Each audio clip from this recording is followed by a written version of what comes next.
Eh bien, bonjour, bonsoir, salut à toutes et à tous, ici Riger, on se retrouve aujourd'hui pour une nouvelle review sur le manga One Piece, on est au tome 106, on va continuer de le lire, on va continuer, on s'est arrêté au chapitre 1069, donc avant de commencer cette vidéo, je tenais à dire que je me sens moins connecté à l'œuvre, j'ai lu un commentaire d'un abonné qui était un peu étonné de mon retour et qui disait que justement à l'époque j'avais l'air d'être plus intelligent que je le suis maintenant, donc je sais pas si je suis vraiment devenu plus bête, ou si en fait c'est juste que je suis moins inspiré, moi je pense plus que c'est ça, c'est que je suis moins inspiré. J'ai moins d'engouement à faire les choses parce que du coup il m'est arrivé quelques problèmes de vie et je suis passé par beaucoup d'états psychiques et d'états émotionnels que j'aurais préféré éviter. Mais aujourd'hui on est là, on est de retour dans le game, on est là pour faire des reviews sur One Piece. J'espère que cette vidéo je vais vous la monter, j'espère que je vais arrêter de postillonner aussi. Et donc du coup oui, cette review je vais la monter comme j'ai monté, pas la review précédente mais la review d'avant. Je poste cette vidéo avant de vous avoir partagé avec vous la session écriture de Kamehameha. Je sais pas ce que vous en avez pensé au moment où je fais cette vidéo, mais je vous invite, si vous êtes intéressé par ma musique, à aller regarder cette vidéo parce que ça peut être intéressant de plonger un peu dans mon travail de réflexion quand j'écris des sons. Après, le texte était déjà écrit, c'était un texte prototype que j'ai un peu revisité. Il y a encore des choses à changer dans Kamehameha, mais la maquette me plaît pour le moment, donc je vais la garder telle qu'elle est et je vais travailler plutôt sur d'autres sons. Je vais continuer d'avancer à ce niveau-là.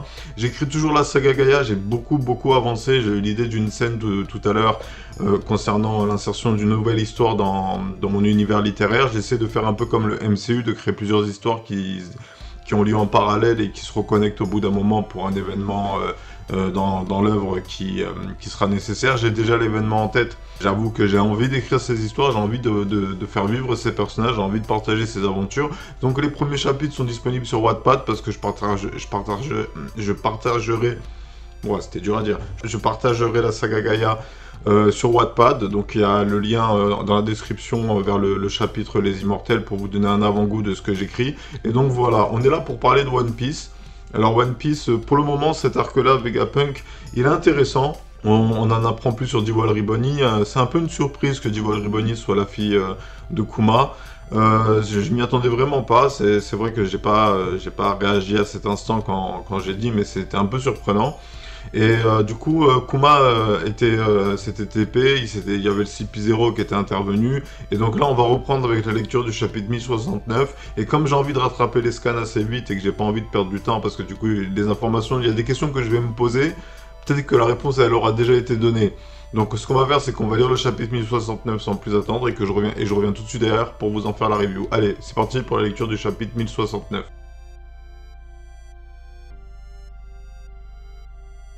Ok, donc chapitre 1069 lu. Alors, il y a un échange de coups entre Luffy et Rob Lucci. Alors, je suis pas trop fan de l'idée en soi, même si il y a eu l'ellipse, même si Rob Lucci... Genre, je suis toujours de l'avis que non, Luffy il a battu Kaido, donc il y a... À part un autre empereur, un autre pirate, un amiral, un vice-amiral, je sais pas, quelque chose de très haut gradé, Rob Lucci c'était un adversaire fort à l'époque, par rapport à tous les adversaires que Luffy avait rencontrés jusqu'ici, mais Luffy l'a dépassé au cours de son combat contre lui à Enies Lobby. Et donc du coup, le faire revenir dans l'histoire, même si dans ce chapitre, Rob Lucci a atteint un nouveau niveau d'éveil de son fruit du démon.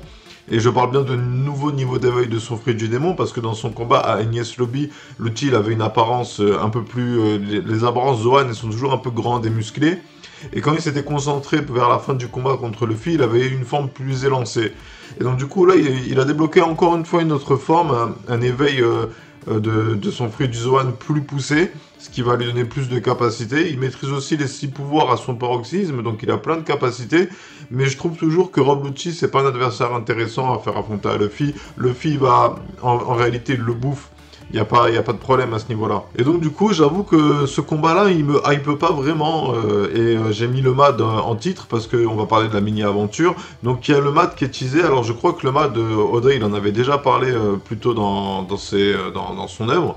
C'était la réunion scientifique de Judge, le père de Sanji, César et Vegapunk, je crois, et donc du coup, je me demande ce que c'est. Donc j'ai vu le début de la mini-aventure du chapitre précédent, donc il y a eu des informations qui sont sorties, sans trop de spoil, c'est un groupe de scientifiques qui œuvrent pour le bien du monde. Alors, pourquoi est-ce qu'ils apparaissent dans la mini-aventure du Germa C6? Que va-t-il se passer? Est-ce que Judge et César vont rejoindre ce groupe de recherche afin de confectionner des avancées technologiques toujours plus poussées. Je sais pas, on verra. Et donc du coup, voilà, pas beaucoup de choses à dire sur le MAD, à part que je suis bien curieux de voir ce que Oda va en faire.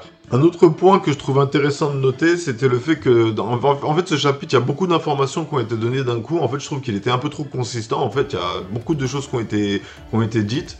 Donc, c'est un peu dur de faire le tri dans ses pensées. Si tu fais pas comme moi, que tu prends pas des notes, et bah, tu oublies vite ce qui a été dit au début du chapitre. Mais là, du coup, Luffy, dans ce chapitre-là, c'est Kaku et Stacy, je crois qu'elle s'appelle, qui disent que Luffy, maintenant que c'est un empereur, on peut plus l'attaquer sans avoir l'autorisation du QG.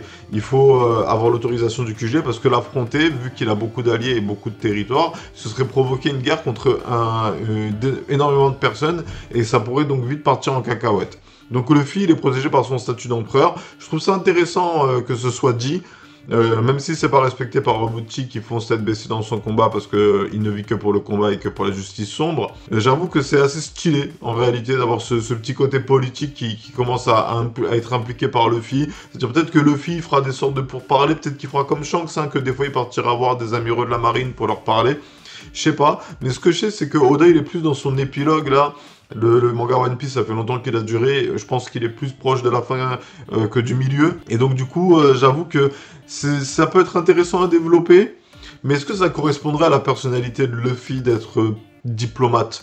Luffy, il fonce tête baissée et il tape ceux qu'il aime pas, tu vois. Donc, je sais pas en tant qu'empereur ce que va faire Luffy. Mais en tout cas, une chose est sûre, c'est que dans ce chapitre-là, il rappelle à Sentomaru qui lui pose la question. Parce que ensuite Sentomaru intervient. Sentomaru intervient pendant le combat de Roabluchi et de Luffy. Luffy qui s'est mis en forme du Nika Nika no Mi, avec des précisions sur ce qu'est le fruit du Nika Nika no Mi, avec Vegapunk qui reconnaît une divinité. Sentomaru, on apprend dans ce chapitre qu'il a été recueilli par Vegapunk et donc du coup il lui est fidèle, il décide de le protéger. Et du coup Sentomaru, moi au début je pensais que c'était plus le pote de Kizaru, mais en fait c'est juste qu'il travaille avec la marine parce que Vegapunk travaille avec la marine. Voilà, donc il est fidèle à Vegapunk et pas à la marine. Pour parler un peu plus de Sentomaru, il est face à un dilemme, c'est-à-dire que son dilemme c'est soit il va aider Vegapunk et il sera considéré comme un traître de la marine et il sera aussi pourchassé, soit il se bat du côté de la marine, mais il fait vite son choix parce que c'est quelqu'un qui a plus d'honneur que de j'ai signé un contrat avec la marine donc je le respecte. Non, le contrat que j'ai signé c'est avec Vegapunk, Vegapunk c'est mon scrap, je le protège, et ça j'aime bien. Sentomaru, c'est un personnage, quand il est arrivé à Shadow Body, il a un peu mis Luffy en difficulté en termes d'échange de coups. Ensuite, Luffy, après son retour de ses 2 ans d'entraînement, il avait creusé l'écart entre lui et Sentomaru. Et donc du coup, voir Sentomaru réintégré dans l'histoire, après avoir été mentionné dans les chapitres précédents, je trouve ça intéressant. Et je me dis que du coup, ça va être intéressant de suivre son histoire. À noter qu'à la fin du chapitre, Sentomaru se fait one-shot par Rob Lucci avec un bras gun, c'est-à-dire un super index gun avec tout le bras. Il est KO, les Séraphins, ils obéissent et les pacifistas obéissent à une hiérarchie. Tout en haut, il y a les 5 doyens. Ensuite, en dessous, il y a Vegapunk, donc les créateurs. Ensuite, il y a Sentomaru. Et ensuite, il y a ceux qui ont une puce d'autorité. Alors je trouve ça intéressant comme fonctionnement d'avoir intégré ça dans l'univers de One Piece. C'est un petit côté science-fiction assez stylé.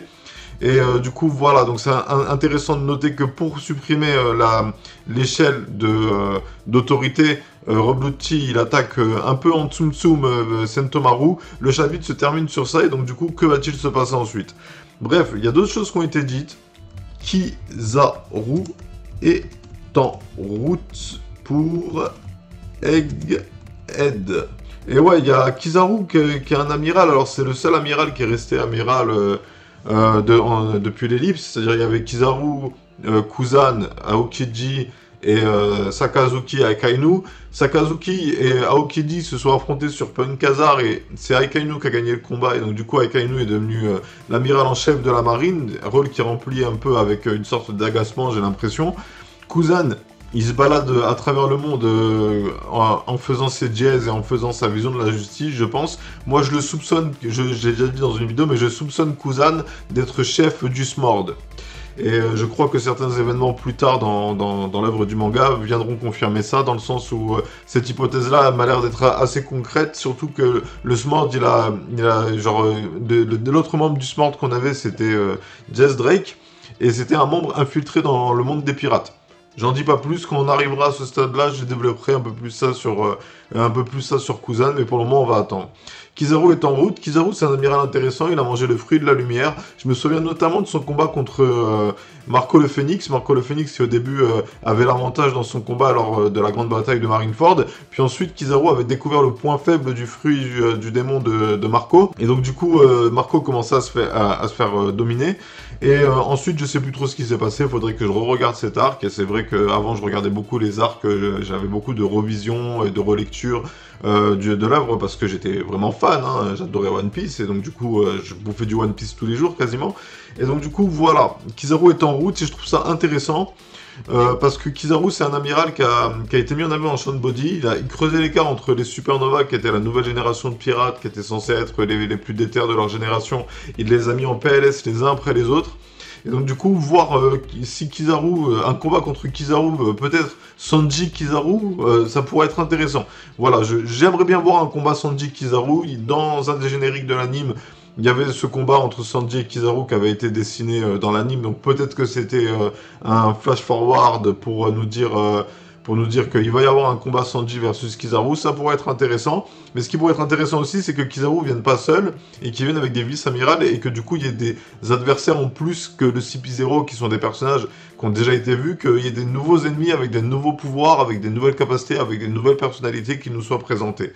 Et pour finir, j'ai fait le tour du chapitre 1069 de tout ce que j'ai noté. Voilà, donc du coup c'est un chapitre que j'ai bien aimé.